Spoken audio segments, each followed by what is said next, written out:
আজকে current affairs ক্লাসটা করে দেখো কেমন লাগে তোমাদের। চেষ্টা করছি পরের দিন থেকে এর আরো আপডেটেড ভার্সন দিতে, কারণ আমি মাথায় রেখে এটা করছি যে 2025-এ যেহেতু ডেসক্রিপটিভ প্যাটার্নে হবে, যাতে তোমাদের এবং মিসলেনিয়াসের মেন্সও কিন্তু ডেসক্রিপটিভ প্যাটার্নেই হয়, তোমরা জানো, যাতে এই জাতীয় পরীক্ষায় যাতে কোনোরকম কোনো প্রবলেম না হয় আর কি, সেরকম করেই আমি এই কোর্সটা বানাচ্ছি। আশা করি তোমাদের ভালোই লাগবে। দেখো, প্রথমে আসলে ইন্টারন্যাশনাল একটা নিউজ দিয়ে শুরু করি, খুবই গুরুত্বপূর্ণ একটা নিউজ। কি নিউজ না, রিসেন্টলি গ্যাবনে দেখবো একটা খুব সুন্দর একটা ঘটনা ঘটেছে। কি ঘটনা ঘটেছে না, গ্যাবন হচ্ছে আফ্রিকান একটা কান্ট্রি, রিপাবলিক অফ কঙ্গোর পাশে আছে, ক্যামারুনের পাশেই আছে, এদের সঙ্গে বর্ডার শেয়ার করে। ঠিক আছে, গালফ অফ গুয়েনা, তোমরা দেখতে পাবো যে গালফ অফ গুয়েনা ঠিক ওখানেই আছে, তার ঠিক ডান দিকেই রয়েছে। সেটা হচ্ছে গ্যাবন বলে একটা দেশ, আফ্রিকান একটা কান্ট্রি। কি হয়েছে না, গ্যাবনে রিসেন্টলি সেখানে 2023 সালে দেখতে পাবো কি একটা মিলিটারি কুপ হয়েছিল গ্যাবনে। কেন হয়েছিল না, সেখানে আলী বঙ্গে অম্বিদা, তো তিনি সেখানকার প্রেসিডেন্ট, তো তিনি নামকা বাস্তে তিনি ইলেক্টেড ছিলেন।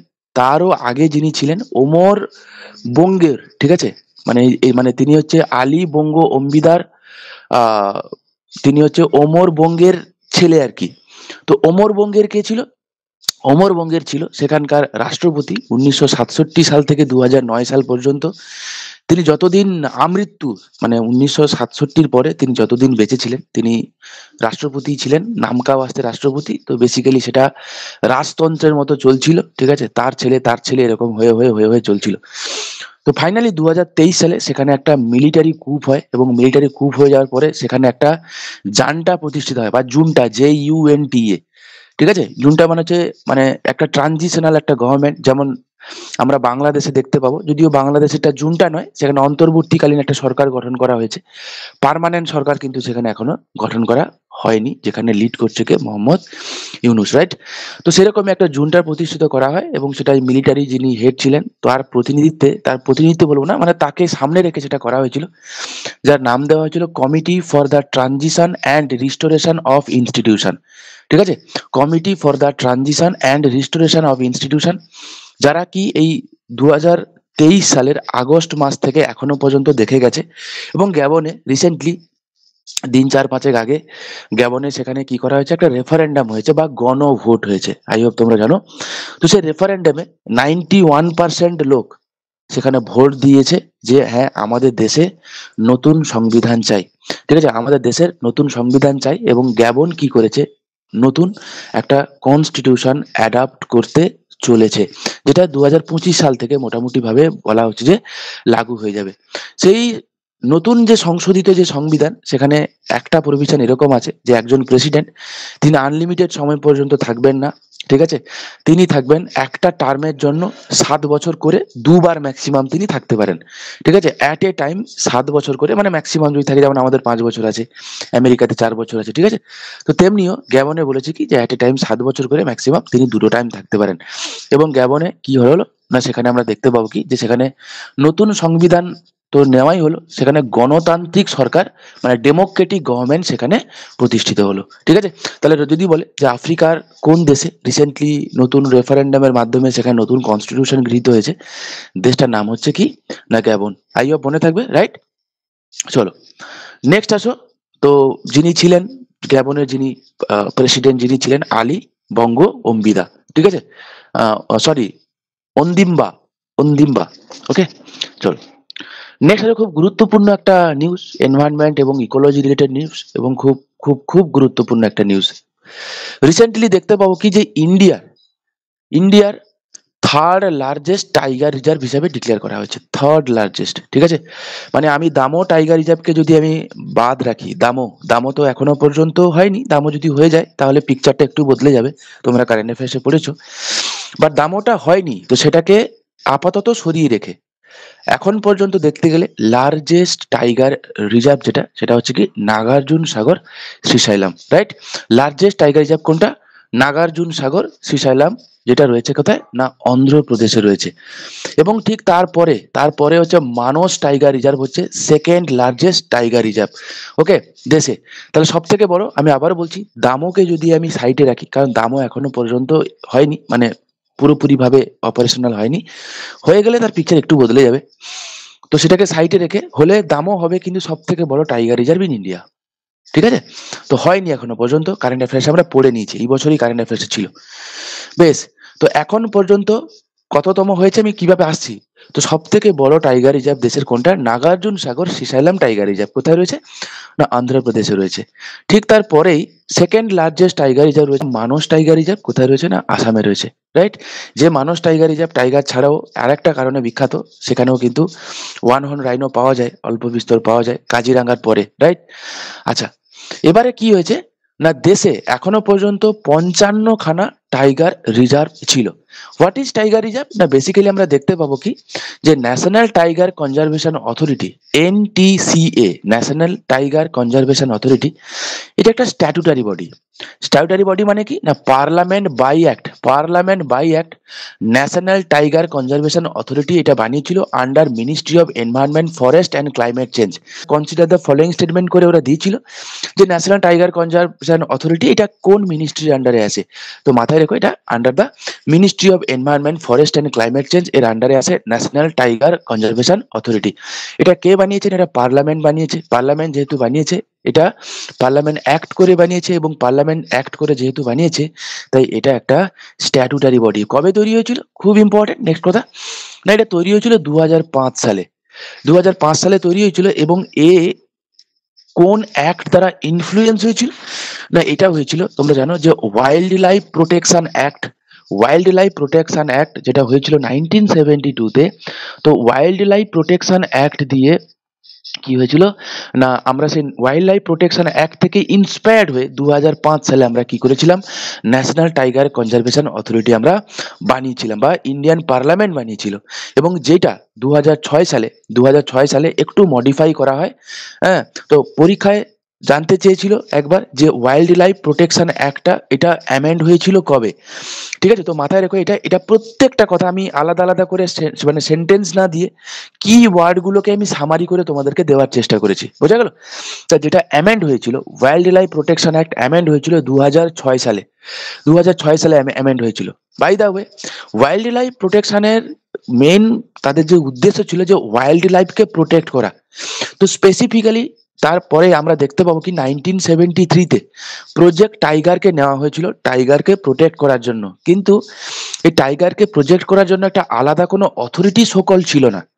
তাই পরবর্তীকালে 2005 সালে আমরা দেখতে পাবো কি, যে পার্লামেন্ট অ্যাক্ট করে ন্যাশনাল টাইগার কনজারভেশন অথরিটি বানিয়েছে, স্পেসিফিক্যালি যারা ফোকাস করবে টাইগার কনজারভেশনের ক্ষেত্রে, বোঝা গেল? এবং national tiger conservation authority significantly আমরা দেখতে পাবো কি, যে প্রজেক্ট টাইগার যেটা আছে এটাকে আরো পরবর্তীকালে আরো এনলার্জ করেছে, এবং প্রজেক্ট টাইগার রিলেটেড এবং টাইগারকে কনজারভেশন রিলেটেড তার একাধিক প্যারামিটার্স বা অনেক জায়গাকে তারা ডিক্লেয়ার করেছে। ঠিক আছে, আর একটা কথা এক্ষেত্রে মাথায় রাখবো যে প্রজেক্ট টাইগার যেটা, এটা কিন্তু সেন্ট্রাল স্পন্সার্ড স্কিম। মানে কালকে যদি দিয়ে দেয় যে project tiger it is a central sponsored scheme, option B দিল যে this project might be implemented jointly by centre as well as state. যেহেতু ফরেস্ট হচ্ছে একটা কনকারেন্ট লিস্টের মামলা, আমি বোঝাতে পারছি কি বলছি? না, এই সমস্ত দিকে যাবার কোনো প্রয়োজনই। প্রজেক্ট টাইগার হচ্ছে একটা কি, এটা সেন্ট্রাল স্পন্সার্ড স্কিম।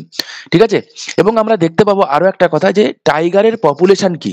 টাইগার পপুলেশনের জন্য টাইগার সেন্সাস আমরা লঞ্চ করেছি। প্রত্যেক 4 বছর অন্তর টাইগার সেন্সাস করা হয়। লাস্ট টাইগার সেন্সাস হয়েছিল 2022 সালে, তার আগে হয়েছিল 2018 সালে, তার আগে হয়েছিল 2014 সালে, তার আগে হয়েছিল 2010 সালে। বোঝা গেল? মনে থাকবে কি বললাম? তাহলে টাইগার সেন্সাস যেটা হয় প্রত্যেক 4 বছর অন্তর টাইগার সেন্সাস নেওয়া হয়। রিসেন্টলি আমরা দেখতে পাবো কি, যে ভূপেন্দর যাদব, হু ইজ ভূপেন্দর যাদব? না, তিনি হচ্ছে current union minister of environment, forest and climate change. তিনি জানিয়েছেন কি, টুইটে ছত্তিশগড় গভর্নমেন্টকে তিনি কনগ্রাচুলেশন জানিয়েছে। দিয়ে তিনি বলেছেন যে কনগ্রাচুলেশন ছত্তিশগড়, তুমি তোমাদের রাজ্যের 4th টাইগার রিজার্ভ পেতে চলেছো। তোমাদের রাজ্যের 4th টাইগার রিজার্ভ পেতে চলেছো। গুরু ঘাসিদাস ন্যাশনাল পার্ক এবং তামর পিংলা বন্যপ্রাণী অভয়ারণ্যকে, কি বললাম, গুরু ঘাসিদাস ন্যাশনাল পার্ক ওখানে ছিল, এবং তামর পিংলা বন্যপ্রাণী অভয়ারণ্যকে তাদের 4র্থ ব্যাঘ্র সংরক্ষণ এলাকা হিসাবে ঘোষণা করেছে। ঠিক আছে, মানে একসঙ্গে দুটোকে কম্বাইন করে করেছে। নয়, তুমি তাই এলাকা দেখো, দেখলে তুমি বুঝতে পারবে। আচ্ছা, এর আগে তিনখানা টাইগার প্রকল্প ছিল কোথায়? ছত্তিশগড়ে। তার নাম কি? একটা হচ্ছে আচনাকমার, একটা হচ্ছে ইন্দ্রাবতী এবং একটা হচ্ছে উদন্তি। ঠিক আছে, উদন্তি সীতা নদী। আই হোপ তোমরা এগুলো জানো, রাইট? কি কি বললাম? তাহলে এগুলো কখনো কখনো জিজ্ঞাসা করতে পারে, কখনো কখনো এমনও জিজ্ঞাসা করে যে নিচের কোনটা একটা টাইগার রিজার্ভ নয়, জেনে যাও বাবা। নিচের কোনটা একটা টাইগার রিজার্ভ নয়, তো এরকম প্রশ্ন করা হবে। তো বন্দিপুরটা কিসের জন্য বিখ্যাত? বোঝা গেল আমি কি বলছি? তাহলে এরকম কিন্তু তোমাকে জিজ্ঞাসা করা হবে, তো জাস্ট একটু দেখে রাখো। এমনি by default Achanakmar important, Indravati important, Udanti important. ঠিক আছে, এই তিনখানা ছত্তিশগড়ের টাইগার রিজার্ভ ছিল। ফোর্থ টাইগার রিজার্ভ হিসেবে কি হলো, গুরু ঘাসিদাস ন্যাশনাল পার্ক, তামর পিংলা একসঙ্গে দিয়েছে। ঠিক আছে, আচ্ছা এইটা হয়ে যাওয়ার ফলে যেটা হলো, এর ফলে যেটা হলো, গুরু ঘাসিদাস তামর পিংলা টাইগার রিজার্ভ নামে পরিচিত হলো। এইটা গুরু ঘাসিদাস তামর পিংলা টাইগার, যে গ্রিন যে জায়গাটা দেখতে পাচ্ছ, এই পুরো এন্টায়ার জোনটাকে দেওয়া হয়েছে। এবং এটা হয়ে যাওয়ার ফলে এটা হয়ে গেল ভারতের 56তম টাইগার প্রজেক্ট। তাহলে তোমাকে যদি কারেন্ট অ্যাফেয়ার্সে কখনো জিজ্ঞাসা করে রাইট নাও ভারতবর্ষে কতগুলো টাইগার মানে টাইগার কনজারভেশন সেন্টার রয়েছে ভারতে, তো এখন রয়েছে 56খানা। লাস্ট হয়েছে কোনটা? গুরু ঘাসিদাস ন্যাশনাল পার্ক। ঠিক আছে, থামস আপ দাও, বুঝতে পারলে? এবারে এই ব্যাঘ্র অভয়ারণ্যটি কি হয়েছে না, আমরা দেখতে পাবো কি এর যে লোকেশন, এর লোকেশনটা বেশ সুন্দর।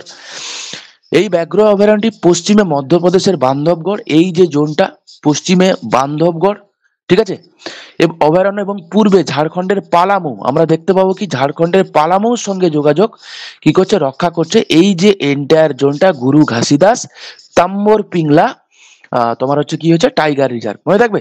তাহলে তোমাকে যদি বলে যে এইটা এইটা কি করে না, এটা একটা কানেকশন হয়ে গেছে ইন বিটুইন কি না ঝাড়খণ্ডের সঙ্গে মধ্যপ্রদেশের। ঠিক আছে, ঝাড়খণ্ডের সঙ্গে মধ্যপ্রদেশের এটা কি করেছে না, এটা কানেকশন করে দিল কে? গুরু ঘাসিদাস তামর পিংলা টাইগার রিজার্ভ, যে কি করে না ওয়েস্টে মধ্যপ্রদেশের বান্ধবগড়ের সঙ্গে। তাহলে বান্ধবগড় একটা, তোমরা তো জানো বান্ধবগড় মধ্যপ্রদেশে রয়েছে এবং এটা টাইগার কনজারভেশনের জন্য বিখ্যাত, রাইট? এবং ঝাড়খণ্ডের পালামু তাই, সেটাও বিখ্যাত। পালামু একদম ওয়েস্টার্ন ঝাড়খণ্ডে আছে, রাইট? তো দুটোকে যোগাযোগ করে টাইগার রিলেটেড আর দু একটা কথা তোমাদেরকে বলে দিই, যেই কথা বললো না বললে নয়, সেটা হচ্ছে মধ্যপ্রদেশে লাস্ট যে টাইগার সেন্সাস যেটা হয়ে গেছে সেই অনুযায়ী তোমাদেরকে বলছি, সব থেকে বেশি টাইগার পপুলেশন রয়েছে সেটা হচ্ছে কোথায় না মধ্যপ্রদেশে রয়েছে, রাইট? এবং আমরা দেখতে পাবো কি মধ্যপ্রদেশে টাইগার কনজারভেশনের জন্য ছখানা অভয়ারণ্য রয়েছে। তো মধ্যপ্রদেশকে কি বলা হয়? Tiger state of India. ঠিক আছে, মনে থাকবে এই কয়েকটা কথা related to current affairs, related to environment, related to ecology, মাথায় রেখো। ঠিক আছে, চলো। সত্যমঙ্গলম টাইগার রিজার্ভ, রিসেন্টলি আমরা দেখতে পাবো কি নিউজে আছে সত্যমঙ্গলম টাইগার রিজার্ভ, সেটাকে বলা হয় STR। ঠিক আছে, STR সত্যমঙ্গলম টাইগার রিজার্ভ। ঠিক আছে, এই যে জোনটা সত্যমঙ্গলম টাইগার রিজার্ভ, এই যে জোনটা রিসেন্টলি খুব ইম্পর্টেন্ট, রিসেন্টলি একটা নিউজে এসছে। নিউজটা হয়তো ততটা খুব ইম্পর্টেন্ট না হলেও এর সিগনিফিকেন্সটা খুব ইম্পর্টেন্ট। না এই টাইগার রিজার্ভে যে জঙ্গল আছে সেখানে প্রচুর আমাদের দেখতে পাবো কি প্রচুর মানে জনজাতি বসবাস করে। ঠিক আছে, জঙ্গল ছোটনাগপুর সহ এই প্লেটু রিজিয়নে প্রচুর জনজাতি বসবাস করে। তো এই STR এর ভেতরে কিছু জনজাতি যারা বসবাস করে, এরকম 10টা জনজাতিকে তাদের পড়াশুনো করার জন্য, ঠিক আছে, সন্ধ্যাবেলা কোচিং ক্লাস চালু করেছে সেখানকার ফরেস্ট ডিপার্টমেন্ট। নেক্সট কথা, যে সত্যমঙ্গলম টাইগার রিজার্ভের অবস্থান কি তুমি দেখতেই পাচ্ছ, যেটা তামিলনাড়ুতে আছে, রাইট? তামিলনাড়ুতে আছে এবং এর যে লোকেশনটা তামিলনাড়ুর নীলগিরি পার্বত্য অঞ্চলে রয়েছে। নীলগিরি মানে কি? নীলগিরি মানে কি বুঝতে পারছো? যেটা ইস্টার্ন ঘাট, এদিক থেকে ইস্টার্ন ঘাট এবং ওয়েস্টার্ন ঘাটের যে যে জয়েন্ট স্থান, ঠিক আছে, তো সেই জয়েন্ট স্থানে দেখো হুট করে তো একটা পার্টিকুলার জায়গাকে হয় না, যে কোনো রিজিয়ন কিন্তু অনেকটা এলাকা পর্যন্ত ছড়িয়ে থাকে, আশা করি তোমরা জানো। ডেফিনেট করে এই জায়গাটাকেই বলা যায় না। তাহলে ওই যে রিজিয়নে তোমরা জানো যে তামিলনাড়ুতেই কি হয়েছে না ইস্টার্ন ঘাট এবং ওয়েস্টার্ন ঘাট তারা জয়েন করেছে নীলগিরি পার্বত্য অঞ্চলে। ঠিক আছে, তো নীলগিরি কেন বিখ্যাত? তাহলে নীলগিরি বায়োস্ফিয়ার রিজার্ভ এই কারণে বিখ্যাত যে নীলগিরিটা হচ্ছে ভারতবর্ষের প্রথম বায়োস্ফিয়ার রিজার্ভ। তোমরা জানো ম্যান অ্যান্ড বায়োস্ফিয়ার প্রোগ্রাম নেওয়া হয়েছিল। কে নিয়েছিল ম্যান অ্যান্ড বায়োস্ফিয়ার প্রোগ্রাম? যেটাকে আমরা ম্যাপ বলি। ম্যাপ নিয়েছিল ইউনেস্কো। ঠিক আছে, UNESCO man and biosphere programme, যেটা নেওয়া হয়েছিল 1971-এ, মনে থাকবে 1971-এ ম্যান অ্যান্ড বায়োস্ফিয়ার প্রোগ্রাম নেওয়া হয়েছিল। তো সেই অনুযায়ী, ঠিক আছে, যেইগুলো মোটামুটি ইকোলজিক্যালি খুবই রিচ হেরিটেজ, এইগুলোকে প্রোটেকশন দেওয়ার জন্য হ্যাঁ ইউনেস্কো কি করে না বায়োস্ফিয়ার রিজার্ভের ডিক্লারেশন দেওয়া শুরু করে। তো ইউনেস্কো দ্বারা ডিক্লেয়ার হওয়া ভারতবর্ষের প্রথম বায়োস্ফিয়ার রিজার্ভ যেটা ছিল সেটা ছিল নীলগিরি বায়োস্ফিয়ার রিজার্ভ, যাকে ডিক্লেয়ার করা হয়েছিল 1986-এ। ঠিক আছে, আর 1986 সালে ডিক্লেয়ার করা হয়েছিল। নেক্সট হচ্ছে কি না, নীলগিরি বায়োস্ফিয়ার রিজার্ভ, যা পশ্চিম ঘাটে অবস্থিত। এটি তামিলনাড়ু, কেরালা, কর্ণাটক অংশে বিস্তৃত। শোনো ভালো করে, নীলগিরি বায়োস্ফিয়ার রিজার্ভের আন্ডারে এগুলো আছে কি কি, একটা হচ্ছে মুদুমালাই টাইগার রিজার্ভ, একটা হচ্ছে বন্দিপুর। মুদুমালাই কি তামিলনাড়ু, বন্দিপুর হচ্ছে কর্ণাটকা। বিলিগিরি রঙ্গনাথ মন্দির বলে, মানে আসলে না ওটা একটা টেম্পল আছে, পরীক্ষা এটাও দেয়। ওই টেম্পলের ভেতরে টাইগার কে মানে প্রোটেকশন দেওয়া হয়, বুঝতে পারলে? এটাকেই শর্টে বলা হয় বিআরটি। দেখো আমরা যেই অঞ্চলটার কথা বললাম, এই যে সপ্তামঙ্গলম টাইগার রিজার্ভ, এই জোনটার কথা দেখলাম আমরা, সপ্তামঙ্গলমের কথা, রাইট?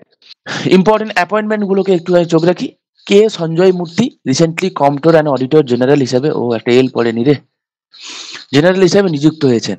ঠিক আছে, কে হয়েছেন? কে সঞ্জয় মূর্তি। কত স্টার ইম্পর্টেন্ট বলি বলো তো? ঠিক আছে, এতগুলো স্টার ইম্পর্টেন্ট, এটা সামনে পরীক্ষায় আসবে।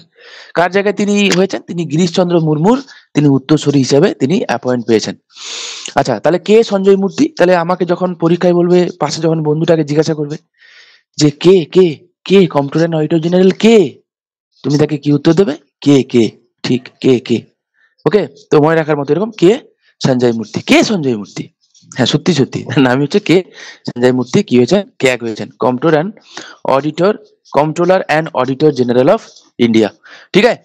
আচ্ছা, ক্যাগ সম্পর্কে আমি তোমাদের বলি, এটা একটা কনস্টিটিউশনাল বডি। ভারতের সংবিধানের 148 নম্বর ধারায় রয়েছে ক্যাগের কথা, রাইট? 148, 49, 50 এবং 51 রয়েছে। ক্যাগের যে কাজকর্ম সেই রিলেটেড দুখানা ইম্পর্টেন্ট আর্টিকেল হচ্ছে আর্টিকেল 149 এবং আর্টিকেল 150। ঠিক আছে, আর্টিকেল 149 এবং আর্টিকেল 150 তোমরা জানো। এবং ক্যাগের কাজ কি না, ক্যাগের কাজ হচ্ছে সেন্টার এবং স্টেট এবং অন্যান্য যে সংস্থা যেগুলো রয়েছে তাদের কি করা না, আয় এবং ব্যয় যেগুলো হয় তাদেরকে অডিট করা। ঠিক আছে, তাদেরকে অডিট করা, মনে থাকবে। আচ্ছা, ক্যাগকে অ্যাপয়েন্ট করে কে? ক্যাগকে রাষ্ট্রপতি অ্যাপয়েন্ট করে, তোমরা জানো ডেফিনেটলি। এবং তিনি অ্যাপয়েন্টমেন্ট হন 6 years or 65 year, which ever is earlier, যেটা আগে হবে তো সেটা পর্যন্ত তিনি অ্যাপয়েন্ট হন। বেসিক কয়েকটা কথাগুলো এটা মাথায় রাখো। ক্যাগ কি করে? রিপোর্ট দেয়।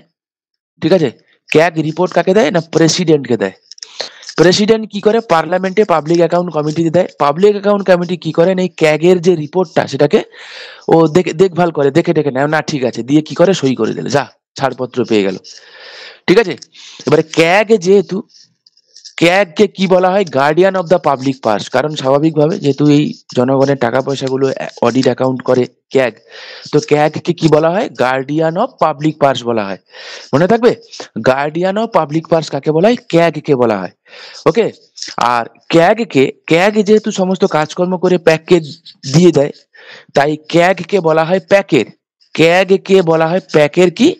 Friend, philosopher and guide. ঠিক আছে, ফ্রেন্ড, ফিলোজফার অ্যান্ড গাইড, মনে থাকবে তো? মনে না থাকলেও মনে রাখতে হবে। আমি একদম সংবিধান এবং কারেন্ট অ্যাফেয়ার্সকে দুটোকে একসঙ্গে মেলবন্ধন করে তোমাদেরকে পড়িয়ে দিচ্ছি। ঠিক আছে, চলো নেক্সট আছে গুরুত্বপূর্ণ একটা অ্যাপয়েন্টমেন্টের ক্ষেত্রে আমরা যাব। ব্রাজিলের ফেডারেল পুলিশ কমিশনার, ঠিক আছে, ভ্যালডেসি উরকিজা। ওকে, ভ্যালডেসি উরকিজা কেন ইম্পর্টেন্ট না, ভ্যালডেসি উরকিজা এই কারণে ইম্পর্টেন্ট, রিসেন্টলি স্কটল্যান্ডের গ্লাসগোতে ইন্টারপোলের 92তম তোমার জেনারেল, মানে তাদের যে জেনারেল সাধারণ পরিষদের নতুন সেক্রেটারি জেনারেল হিসেবে নির্বাচিত হয়েছেন, বা ইন্টারপোলের সেক্রেটারি জেনারেল হিসেবে নির্বাচন হয়েছেন। কে হয়েছেন না, ব্রাজিলিয়ান ফেডারেল পুলিশ কমিশনার ভ্যালডেসি উরকিজা, মনে থাকবে।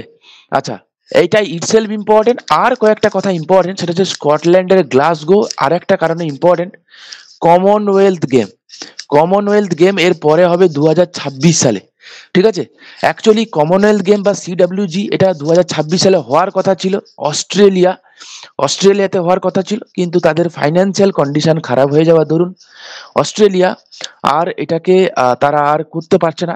তাই তারা বলেছিল যে না, আমরা গিভ আপ করে দিতে চাই।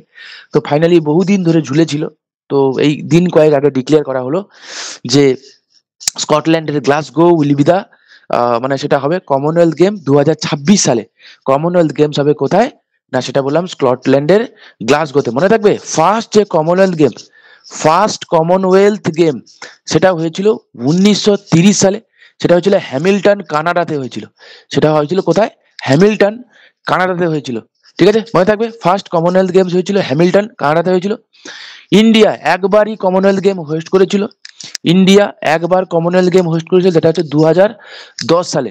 ইন্ডিয়া আজ পর্যন্ত একবার কমনওয়েলথ গেম হোস্ট করেছিল, সেটা হচ্ছে কবে? 2010 সালে। কমনওয়েলথের হেডকোয়ার্টার কোথায় রয়েছে? কমনওয়েলথের হেডকোয়ার্টার কে বলতে পারবে? কমনওয়েলথের হেডকোয়ার্টার কোথায় রয়েছে? লন্ডনে রয়েছে, ঠিক আছে। কমনওয়েলথের কমনওয়েলথের হেডকোয়ার্টার রয়েছে কোথায়?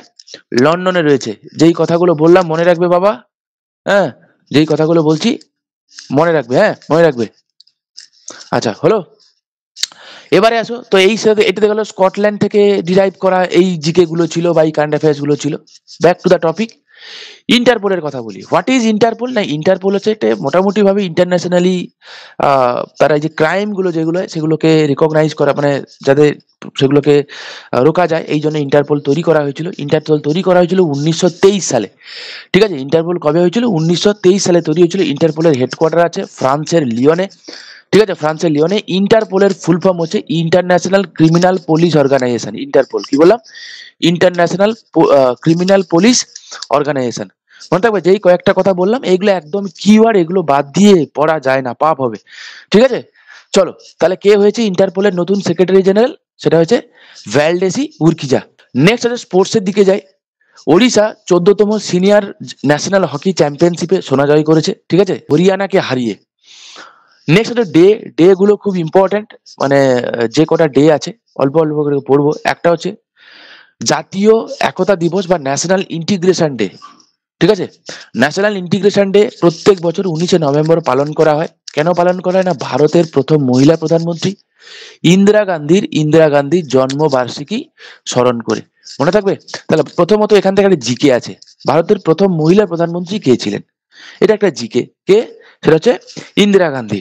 ওকে, তো তার জন্মবার্ষিকী, তার মানে সেটা হচ্ছে 19 নভেম্বর। তো সেটাকে স্মরণ করে রাখার জন্য প্রত্যেক বছর ন্যাশনাল ইন্টিগ্রেশন ডে হিসাবে বা জাতীয় একতা দিবস বা জাতীয় সংহতি দিবস হিসাবে আমরা কি করি? আমরা পালন করি, ঠিক আছে। তো ইন্দিরা গান্ধী ছিলেন ভারতের প্রথম মহিলা ভারতরত্ন প্রাপক, ঠিক আছে, মনে থাকবে। তাহলে যদি বলে প্রথম ভারতরত্ন প্রাপক কে, তোমরা জানো ভারতরত্ন ইন্ট্রোডিউস হয়েছিল 1954-এ, ঠিক আছে। 1954-এ ভারতরত্ন ইন্ট্রোডিউস হয়েছিল। প্রথম 3জন ব্যক্তি ভারতরত্ন পেয়েছিলেন। কারা কারা তারা? বলতে পারবে কারা কারা তারা? চক্রবর্তী রাজা গোপালাচারী, আর কে? সি.ভি. রমন, আর কে? আর একজন কে সর্বপল্লী ছিল? রাধাকৃষ্ণন। সর্বপল্লী রাধাকৃষ্ণ। সর্বপল্লী রাধাকৃষ্ণান, এসআর কে, ঠিক আছে। মনে থাকবে এই 3জন ব্যক্তি প্রথমে যারা ছিল 1954 সালে, যখন নোবেল নোবেল বলছি সরি, ভারতরত্ন দেওয়া হয়েছিল এই 3জন ব্যক্তিকে। এই 3জন ব্যক্তি ছিলেন ফার্স্ট ভারতরত্ন প্রাপক, ঠিক আছে। তো কবে দেওয়া হয়েছিল? 1954-এ, 1954 সালে ভারতরত্ন দেওয়া হয়েছিল। মাথায় রাখো, সিভি রমন তিনি একজন প্রখ্যাত সায়েন্টিস্ট ছিলেন, এবং যিনি রমন এফেক্ট, ঠিক আছে, যিনি রমন এফেক্ট আবিষ্কার করেছিলেন, তোমরা জানো সেটা কবে? রমন এফেক্টটা তিনি কবে আবিষ্কার করেছিলেন? না, সেটা আবিষ্কার করেছিলেন 1928 সালের 28শে ফেব্রুয়ারি।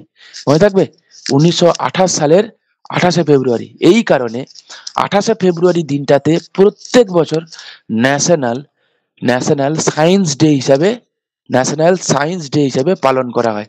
মনে থাকবে, দেখো কোথা থেকে কোথায় কোথায় আমরা এরকম করে করে পড়বো বাবা। তোমরা আশা করি মজা পাচ্ছ, রাইট? বোর করছি না তোমাদেরকে। এইগুলোতে যদি বোর হও আমার কিছু করার নেই, রাইট?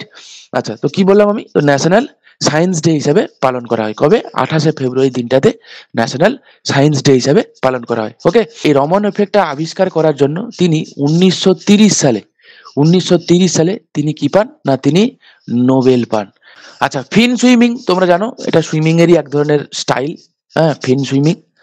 তো এই বছর যে ন্যাশনাল ফিন সুইমিং হয়েছে তাতে সব থেকে বেশি পদক জিতেছে হচ্ছে ওয়েস্ট বেঙ্গল, জিতে নাম্বার 1-এ আছে, ঠিক আছে। ওয়েস্ট বেঙ্গল 151খানা পদক জিতে ফোর্থ ন্যাশনাল ফিন সুইমিং চ্যাম্পিয়নশিপে গোল্ড জিতে, মানে ফাইনাল শিরোপা পেয়েছে ওয়েস্ট বেঙ্গল, ঠিক আছে, ফিন সুইমিং। নেক্সট আছে স্পোর্টসের দিকে যাই। স্পোর্টসই চলছিল আমার, একটা বলবো, সেটা হচ্ছে স্প্যানিশ টেনিস তারকা রাফায়েল নাদালের কথা। একটা যুগের অবসান ঘটলো, একটা যুগ, সত্যি তাই। রাফায়েল নাদাল হচ্ছে, আমরা যারা রাফায়েল নাদালকে দেখে যারা মানে আমাদের বেড়ে ওঠা, তো তার আমি যদি ক্রিকেটীয় ভাষায় বলি তো তিনি লাইক সচিন তেন্ডুলকরের মতো আর কি, সত্যি তাই। মানে এরা লেজেন্ডারি লোক, লেজেন্ডারি ব্যক্তিত্ব। তো তিনি ফাইনালি কি হয়েছে, ডেভিস কাপের একটা পর্ব ছিল, তো সেখানে তিনি হেরে যাওয়াতে, যার কাছে তিনি হেরেছেন তিনি ওয়ার্ল্ড র্যাঙ্কিং এ 80তম তিনি র্যাঙ্কে ছিলেন, সেটা বড় কথা নয়। তিনি হেরে যাওয়ার পরে তিনি ফাইনালি বলেছেন যে না, আমি আমার এবারে পেশাদার টেনিস জীবন থেকে আমি অবসর নিচ্ছি। আচ্ছা, এখান থেকে বেশ কয়েকটা জিকে পাবো, বেশ কয়েকটা কারেন্ট অ্যাফেয়ার্স তো এমনি জানতে পেলাম যে নাদাল তিনি টেনিস থেকে অবসর গ্রহণ করেছেন। তাহলে একটা জিনিস হচ্ছে রাফায়েল নাদাল কোন খেলার সঙ্গে রিলেটেড, একটা হচ্ছে টেনিসের সঙ্গে রিলেটেড। 1 টাকার প্রশ্ন। 2 টাকার প্রশ্ন কি, তিনি কোন দেশের খেলোয়াড়? তাহলে সেটা কি, তিনি স্প্যানিশ, স্পেনের। 3 নম্বর কথা, ডেভিস কাপ কোন খেলার সঙ্গে রিলেটেড? কি হবে তাহলে আনসার? টেনিসের সঙ্গে টেনিস। রিলেটেড। আমি বললাম যখন পড়বে এখন চোখ কান খোলা রেখে পড়ো, তাতে অনেক কিছু করা যায়। আমি এই কথাটা প্রত্যেক দিন ক্লাসে বলি, ঠিক আছে? চলো, আমি এটা কমন আর বললাম না। নাও, রাফায়েল নাদাল তিনি মোট কতগুলো গ্র্যান্ড স্ল্যাম জিতেছিলেন? তিনি মোট 22খানা গ্র্যান্ড স্ল্যাম জিতেছেন, ঠিক আছে? তিনি 22টা গ্র্যান্ড স্ল্যামের মালিক হচ্ছে রাফায়েল নাদাল, মাথায় রেখো।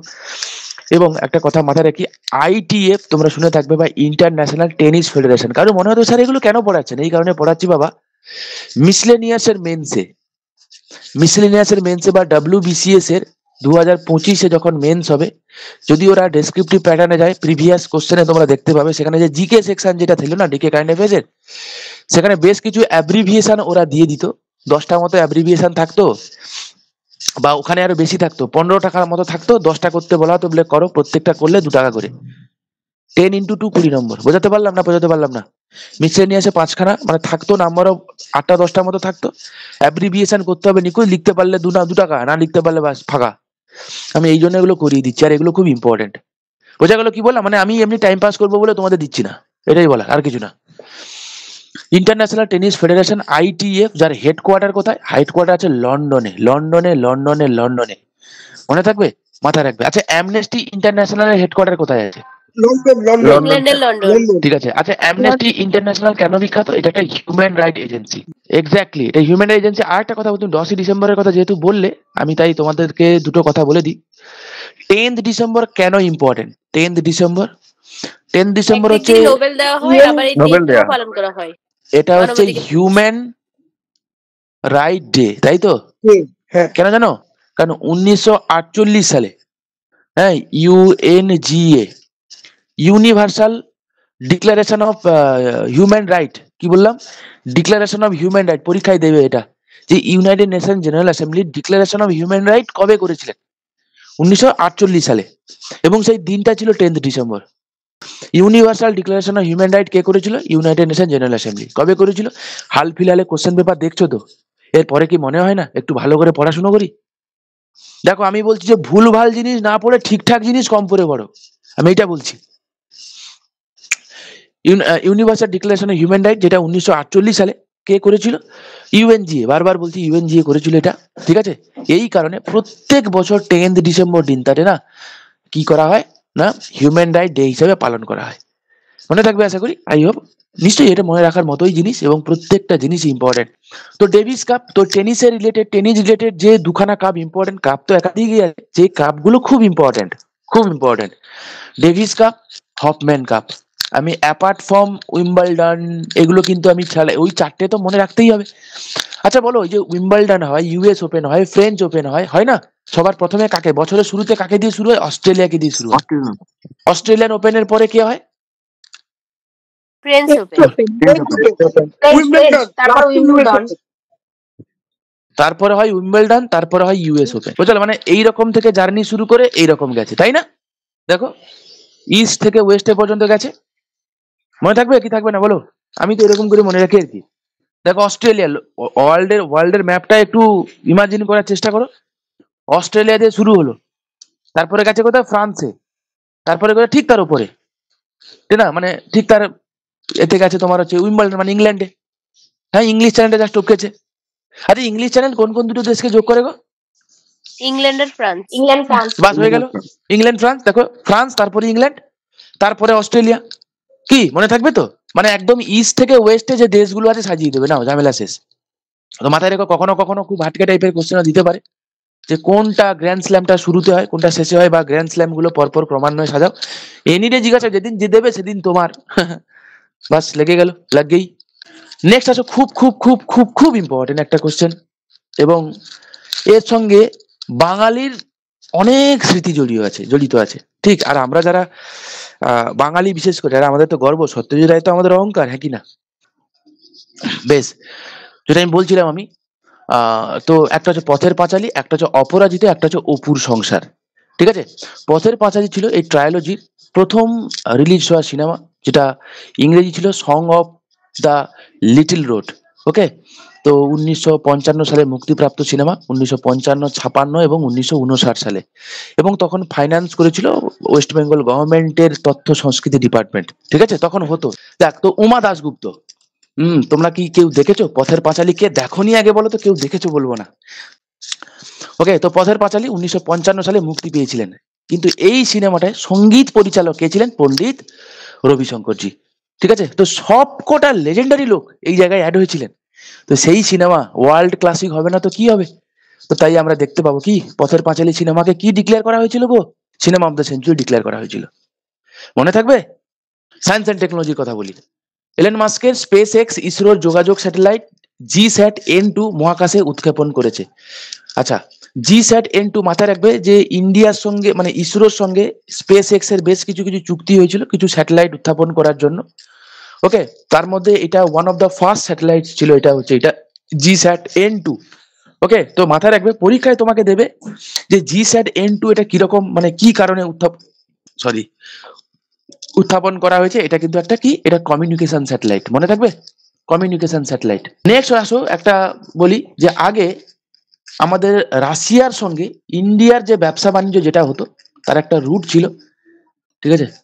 ইন্ডিয়ার সঙ্গে রাশিয়ার যে রুট ছিল সেটা হচ্ছে এই বরাবর যেত, ঠিক আছে? সেন্ট পিটসবার্গ হয়ে যেত আর কি, ঠিক আছে? সেন্ট পিটসবার্গের সঙ্গে মুম্বাইকে কানেক্ট করতো, এই রুটটা, ঠিক আছে? আচ্ছা বলো তো, যেই রুটটা দেখাচ্ছে এটা এটা কোন কোন রুট এটা অ্যাকচুয়ালি? দেখি, বলো। এই জায়গাটায় একটা সাগর আছে, তার নাম কি? রেড আচ্ছা, সি দিয়ে যাচ্ছে। Red sea. Red sea. তাহলে রেড এটা সি আর আরব খান থেকে মেডিটেরিয়ান টাচ সিকে করে কানেক্ট যায়। করেছে কে? সুয়েজ ক্যানেল। সুয়েজ ক্যানেল, এই তো। রকেট সায়েন্স বলো, এরকম করে করে পড়ে দিতে হবে বাবা, ঠিক আছে? তাহলে সুয়েজ ক্যানেল কাকে কে কানেক্ট করেছে? রেড সি আর মেডিটেরিয়ান সিকে। এটা মেডিটেরিয়ান সি থেকে এখানে আবার একটা চ্যানেল আছে, তবেই না যাওয়া যায়, তো বলো আটলান্টিক। এই চ্যানেলটার নাম কি? জিব্রাল্টার। জিব্রাল্টার। সাবাস বেটা, এই তো, উফ, মন ভরে গেল, ঠিক আছে? এই তো, ভালো লাগলো, ঠিক আছে? তাহলে জিব্রাল্টার প্রণালী মনে থাকবে, লক্ষ্য যায়। চলো, তাহলে কি এই যে রেড সি হয়ে যে রাস্তা যেটা ছিল, যে রাস্তাটা দিয়ে আমরা কানেক্ট করতাম, এবং সেই রাস্তা 8675 নটিক্যাল মাইল ছিল, যেটা মুম্বাইয়ের সঙ্গে সেন্ট পিটসবার্গকে মানে কানেক্ট করতো, ঠিক আছে? তো আমরা এখন করেছি কি, নতুন একটা করিডোর চালিয়ে, যার নাম যে ইএমসি করিডোর, ইএমসি, ঠিক আছে? নাম যে ইস্টার্ন মেরিটাইম করিডোর, ঠিক আছে? ইস্টার্ন মেরিটাইম করিডোর রিসেন্টলি নিউজে আছে। ইস্টার্ন মেরিটাইম করিডোর কাকে কাকে যোগ করেছে? এইটা যোগ করেছে তোমার হচ্ছে চেন্নাইয়ের সাথে রাশিয়ার ভ্লাদিভস্টক। তোমরা জানো এই যে সেন্ট পিটসবার্গ থেকে ভ্লাদিভস্টক যে রুটটা, এই রুটটা হচ্ছে কি না ওয়ার্ল্ডের লংগেস্ট ট্রেন রুট, জানো তো? মোটামুটি জার্নি করতে 15 ডেজ সময় লাগে, 15 দিন সময় লাগে, জানো তো? যদি তোমাকে বলে যে ওয়ার্ল্ডের লেন্দিয়েস্ট ট্রেন রুট কোনটা, সেটা হচ্ছে এটা, সেন্ট পিটসবার্গ টু ভ্লাদিভস্টক, মনে থাকবে? আরে হ্যাঁ, ছটা ইন্টারন্যাশনাল টাইম জোনকে টাচ করে যায়। টাচ করে যেতে হবে, ঠিক আছে? তো এইটা তো সেই দুটো এমনি ইটসেলফ ভেরি মাচ ইম্পর্টেন্ট। তো আমরা এইটা চালু করার ফলে তাতে কি হলো না, এই যে রুটটাতে প্রথমত অনেক ঝক্কি ঝামেলা পোয়াতে হতো, সেটা যদি ছেড়েই দিই। দ্বিতীয়ত এটা ছিল 8675 নটিক্যাল মাইল, যেতে মোটামুটি 40 দিন মতো সময় লাগতো, ঠিক আছে? তো এখন এই যে 40 দিন মতো সময় লাগতো, এখন সেটা কিন্তু মানে 16 দিন কমিয়ে এখন আমরা 24 দিনে আমরা এখন পৌঁছে যাব। এবং তার থেকে বড় কথা কি, যে এই যে রুটটা, এই রুটটাতে সাংহাই পড়বে, সিঙ্গাপুর পড়বে, কলম্বোর মতো প্রধান যে বন্দরগুলো এক্ষেত্রে পড়বে, বোঝা গেল? তো যেগুলো ইটসেলফ, মানে আমরা এই করিডোরটা চালু হয়ে গেলে বলছে, প্রথমত এনার্জি তো আমাদের কম অপচয় হবে, প্যারালালি রাশিয়ার সঙ্গে ইন্ডিয়ার যে বাণিজ্য, সেই বাণিজ্য অনেক বেটার হবে। এবং তার সাথে সাথে এই যে ইএমসি বা ইস্টার্ন মেরিটাইম করিডোর, যেটা জাপান সাগর, মালাক্কা প্রণালী, স্টেট অফ মালাক্কা, এর মতো গুরুত্বপূর্ণ জলপথ দিয়ে সাংহাই, বুঝতে পারছো? মানে চীনের সঙ্গে, সিঙ্গাপুরের সঙ্গে, কলম্বোর সঙ্গে, এগুলোকে আমরা ব্যবসা বাণিজ্য দিক থেকে এটা একটা লাইনে কানেক্ট হয়ে যাবে। বোঝা গেল? তো এই কারণে রিসেন্টলি এটা নিউজ এসেছে ইএমসি বা ইস্টার্ন মেরিটাইম করিডোর, মনে থাকবে হ্যাঁ কি না? বলো বলো, যা তেল, খাদ্য এবং যন্ত্রপাতি পরিবহনে আরো আরো আরো ইজি করবে। ঠিক আছে, চলো নেক্সট, চলো নেক্সট ইকোনমির কথা বলি। জি টোয়েন্টি সামিট হয়ে গেছে রিসেন্টলি। লাস্ট জি20 সামিট হয়েছিল ইন্ডিয়াতে, ইন্ডিয়ার নিউ দিল্লিতে হয়েছিল ভারত মণ্ডপমে, রাইট?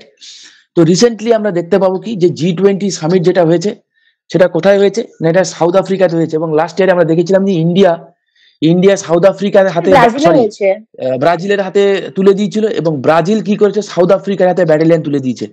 আসলে আমি বলতে চাইছি মানে ব্রাজিল মুখ দিয়ে বেরোচ্ছে সাউথ আফ্রিকা, হয় হয়, ঠিক আছে চলো, ওকে ব্রাজিল, ওকে। তো এটা ইন্ডিয়া, তিনটের কথা বললাম, 2023, 2024, 2025। দেখো সিগনিফিকেন্ট সবকটারই আছে, ইম্পর্টেন্ট। কি কি সিগনিফিকেন্ট আছে? আচ্ছা, কি কি সিগনিফিকেন্ট আমি চেষ্টা করছি একটু ইলাবোরেটলি মানে তোমাদের বলে দিতে, হ্যাঁ একটু মন দিয়ে দেখো। 2023 সালে যে নিউ দিল্লি ডিক্লারেশন হয়েছিল, সেখানে বলা হয়েছিল কি যে জি টোয়েন্টিতে টোটাল মেম্বার হচ্ছে 19+1 ছিল, 19টা দেশ প্লাস ইউরোপিয়ান ইউনিয়ন মিলে জি20। পরীক্ষায় এটা আসবেও যে জি20তে কতগুলো মেম্বার নেশন রয়েছে। মাইন্ড জি20তে কতগুলো মেম্বার নেশন রয়েছে, আনসার কি হবে? কতগুলো মেম্বার নেশন রয়েছে? 19টা। জি20তে 19খানা মেম্বার নেশন রয়েছে এবং দুখানা কি ইউনিয়ন রয়েছে, একটা হচ্ছে ইউরোপিয়ান ইউনিয়ন, একটা হচ্ছে আফ্রিকান ইউনিয়ন। এই আফ্রিকান ইউনিয়ন যোগ হয়েছে নিউ দিল্লি ডিক্লারেশনে, যেটা ইন্ডিয়া হোস্ট করেছিল, মনে থাকবে? তার মনে না থাকলেও মনে রাখতে হবে। কালকের যখন ডেসক্রিপটিভ প্যাটার্নে কারেন্ট অ্যাফেয়ার্স হয়ে যাবে না বাবা, তখন কিন্তু এইগুলো কিন্তু তখন কপচার মুখস্থ করতে হবে, দরকার নেই বাবা, আস্তে ধীরে পড়ো, ঠিক আছে, চিন্তা নেই। ওকে, সময় নিয়ে হাঁটবে তো আমার মনে হয় দৌড়াতে হবে না আর কি, আর দৌড়ালে হাঁপিয়ে পড়বে, চাপ হয়ে যাবে, বুঝতে পারলে? ধীরে ধীরে পড়ো কিন্তু ভালো করে পড়ো, এটা হচ্ছে আমার কথা। Next Brazil. তো ব্রাজিল ডিক্লারেশনে কি বলেছে না, লাস্ট ইয়ারে দেখতে পাবো কি যে ইন্ডিয়া ডিক্লারেশন যখন হয়েছিল, তো সেখানে রাশিয়া এবং যে ইউক্রেনের যে ওয়ার যেটা, সেটা রিসেন্টলি আমরা দেখবো 1000 দিন টপকালো, 1000 দিন 1000 ডে টপকে গেছে। তো রাশিয়া ইউক্রেনের যে যুদ্ধটা, যেটা রিসেন্টলি রাশিয়ার ভ্লাদিমির পুতিন তিনি ডিক্লেয়ার করেছেন কি যে রাশিয়ার দিকে যদি কেউ আক্রমণ করে, ঠিক আছে, যদি কেউ হেল্প করে ইউক্রেনকে, তাহলে বুঝবো কি যে, কারণ ওখান থেকে যারা মিসাইল হানা হচ্ছে, ইউক্রেনের পক্ষে একার পক্ষে সম্ভব নয়। রাশিয়া বলছে যে এরকম যদি কেউ করে তাহলে সেই সমস্ত দেশও কিন্তু আমরা কিন্তু সেই সমস্ত দেশেও কিন্তু মিসাইল হামলা করব, ঠিক আছে। এবং আমি কিন্তু পরমাণু বোমা ছুটতেও কিন্তু আমি পিছ পা হবো না, আমার কাছে কিন্তু যথেষ্ট পরিমাণে আছে, চিন্তা করার কোনো কারণ নেই। এটা কে বলছে? রাশিয়ার ভ্লাদিমির পুতিন বলছে। এবং রিসেন্টলি দেখতে পাবো কি প্রায় 1000 দিন, যতদিন ধরে এই যুদ্ধ চলছে, এই সময়ে ভ্লাদিমির পুতিন কিন্তু ইন্ডিয়া ভিজিট করেনি। এরকম সময়, এরকম প্রায় 1000 দিনেরও বেশি ভ্লাদিমির পুতিন ইন্ডিয়াতে আসেনি, এরকম ঘটনা কিন্তু খুব রেয়ার ঘটনা, তোমরা আশা করি জানো। তো রিসেন্টলি ভ্লাদিমির পুতিন ডিক্লেয়ার করেছে যে আমি ইন্ডিয়াতে আসবো, জানো তো? ভ্লাদিমির পুতিন ইন্ডিয়া সফরে আসবে। এবং লাস্ট যে জি20 সামিট ইন্ডিয়াতে হয়েছিল, সেখানে কিন্তু ভ্লাদিমির পুতিন অ্যাটেন্ড করেনি, তার হয়ে একজন রিপ্রেজেন্টেটিভ পাঠিয়েছিল। আই হোপ তোমরা জানো, কারণ তার বিরুদ্ধে একটা গ্রেপ্তারি পরোয়ানা জারি ছিল, জানো তো? তো রিসেন্টলি তো তিনি বলেছেন কি যে আমি ইন্ডিয়া ভিজিট করব, হ্যাঁ, তো সেখানে আসতে চলেছেন। যাকে মেন কথা যেটা আমি বলতে চাইছি, 2024 সালের ডিক্লারেশনে এই যে সিগনিফিকেন্ট, এই কারণে একাধিক কারণে সিগনিফিকেন্ট, আমি কাকে বাদ দিয়ে কাকে বলি, চলো একটা একটা করে বলি, শুনে যাও। তো এখানে জি20 সামিটে ব্রাজিল ডিক্লারেশনে এখানে কিন্তু এই যে ওয়ার রিলেটেড তেমন কোনো এমফেসাইজ এখানে দেওয়া হয়নি, দু একটা ওয়ার্ড খালি অ্যাড করা হয়েছে, নাথিং এলস। এবং এখানে ব্রাজিল কি করেছে, সাউথ আফ্রিকাকে তার ব্যাটনটা সঁপিয়ে দিয়েছে। তো দেখা যাক সাউথ আফ্রিকার কোথায় কি হোস্ট না হয়, সেটা তো সময় সাপেক্ষ, ডিক্লেয়ার করলে আমরা জানতে পারবো।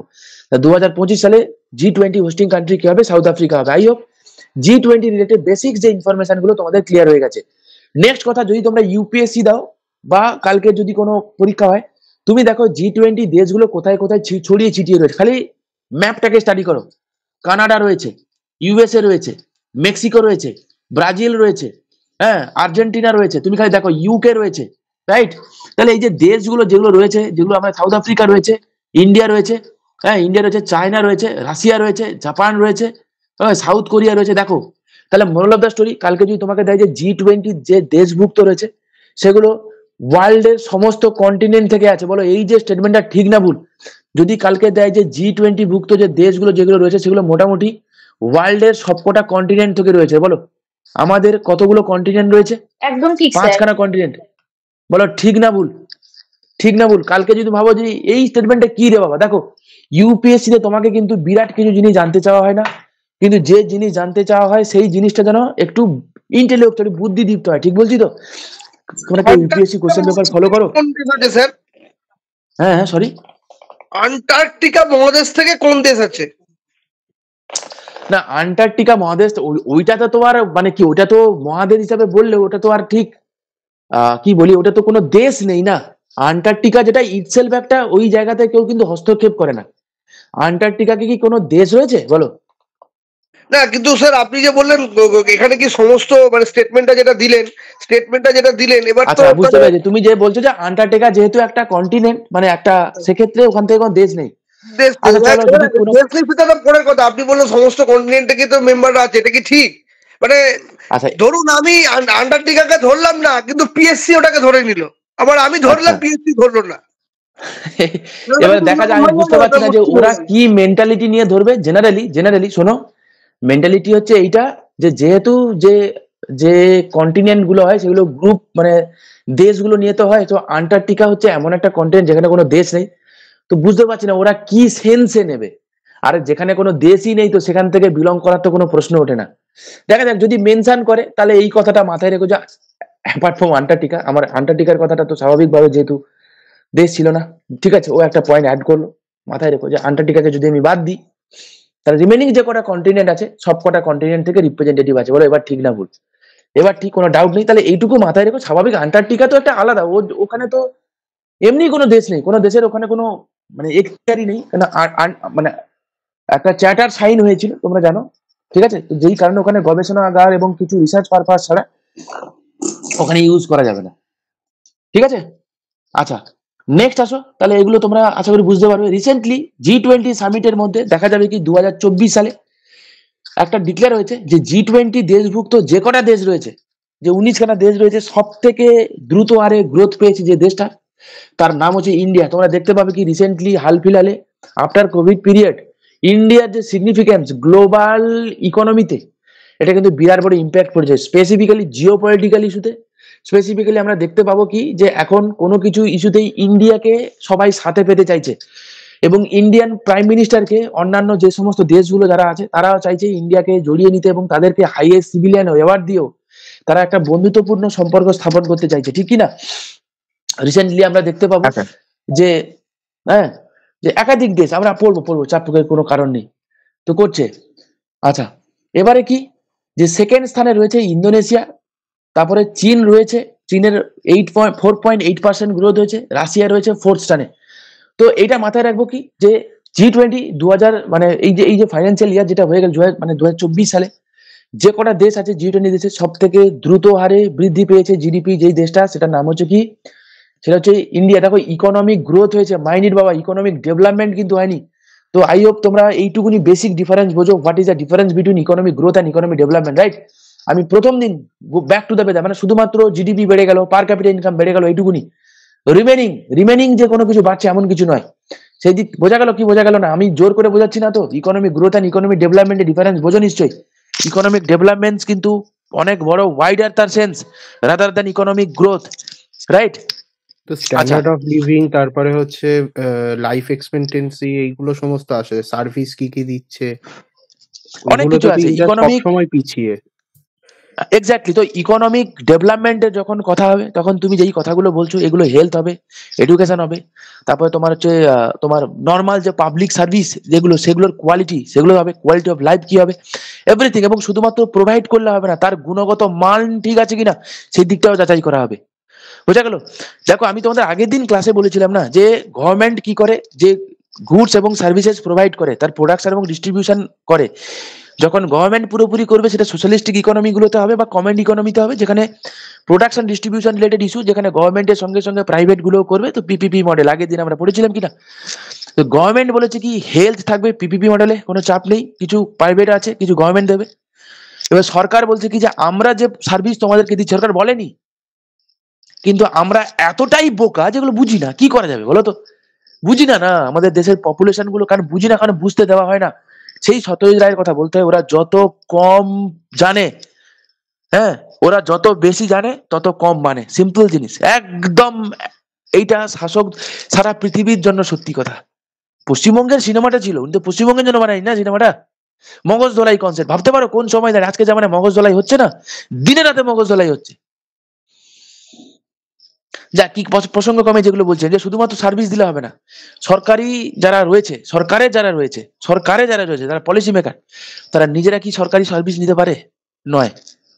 তারপর নিজেদের রাস্তা নেই। যে service, the services provided by them, the services, ঠিক না? আমার যদি একটা মিষ্টি দোকান থাকে, আমি যদি মিষ্টি উৎপাদন করি, আমার মেয়ের যদি বিয়ে হয়, তো আমি চাইবো না আমার দোকানের মিষ্টি আত্মীয় পরিজনরা খাক। লজিক কি বলে বলো? সেখানে যদি আমি অন্য কারোর দোকান থেকে মিষ্টি খাওয়াই, তার মানে এখান থেকে কি যায় যে আমি যে মিষ্টিটা বানাই সেই মিষ্টিটা পাতে দেওয়ার যোগ্য নয়। অন্তত এরকম বড় বড় বিয়ে বাড়িতে তো আত্মীয় পরিজনকে খাওয়ানো যায় না। আমি ভুল কিছু বললে বলো, নাকি আমি গর্ব সহকারে বলবো জানেন তো, এই মিষ্টিটা আমার মিষ্টি, আমার দোকানের মিষ্টি, বলো আহা কি মিষ্টি খেলাম, এমন মিষ্টি জন্মান্তরেও খাইনি।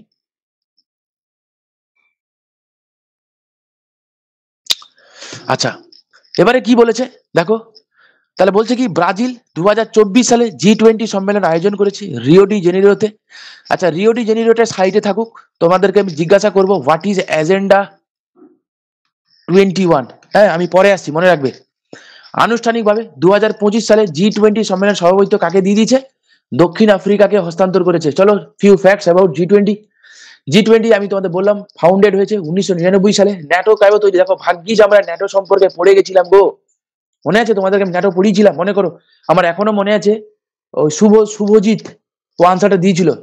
ন্যাটো কবে তৈরি হয়েছিল বলেছিল 1949, মনে পড়ে? আমার মনে পড়ে, ক্লাসটা রেকর্ডটা দেখতে হবে খালি কবেকার ন্যাটো পরীক্ষায় তোমাদের দিয়েছে। তো আমি তাই তোমাদের বলছি যে এইগুলো আমাদের তো এমনি প্রজেক্টেও ছিল, কি বলেছিলাম যে এইগুলো ন্যাটো ব্রিক্স ছিল কিনা, যে এইগুলো সম্পর্কে থোড়া একটু বেশি গুলো পড়ে যেতে হবে। দেখো তার র্যাডারের বাইরে কিন্তু কোশ্চেন দেয়নি। দেখো তো তাকে তো G20 তৈরি হয়েছিল 1999 সালে।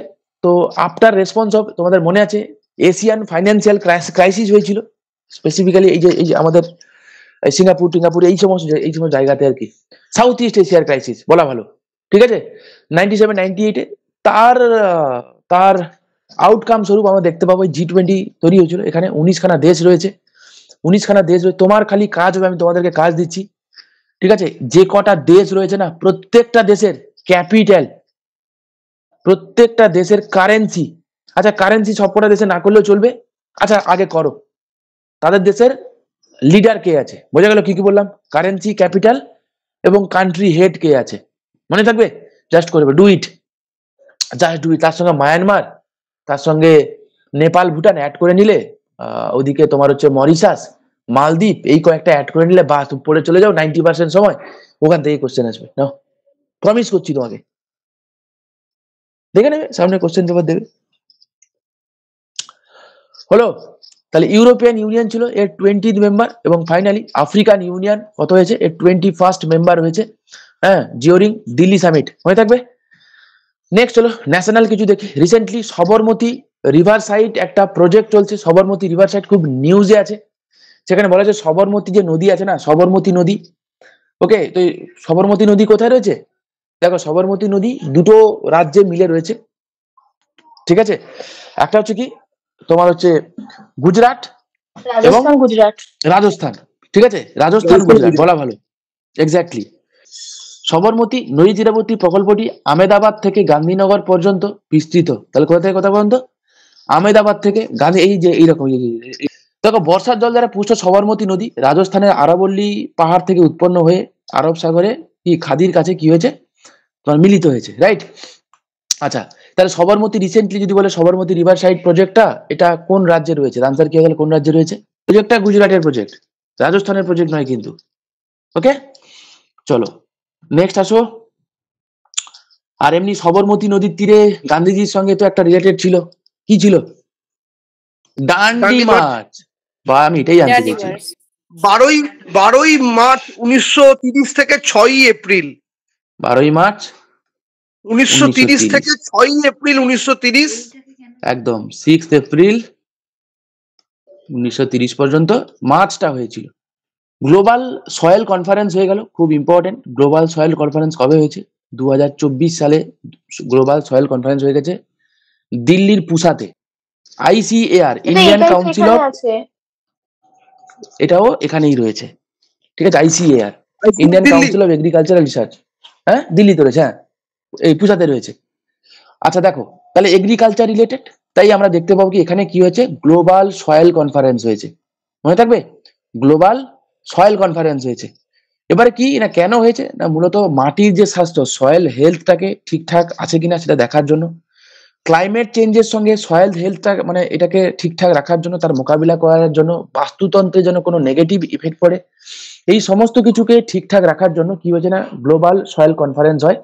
আন্তর্জাতিক জাতিসংঘে টেকসই বা সাস্টেনেবল ডেভেলপমেন্ট গোলের নাম্বার 15 কে ঠিক করার জন্য এইগুলো আমরা করে থাকি, থেকে ওয়ার্ল্ড ওয়াইডে হয়। ওয়ার্ল্ড সয়েল ডে বলে পালন করা হয়, ওয়ার্ল্ড সয়েল ডে, ঠিক আছে।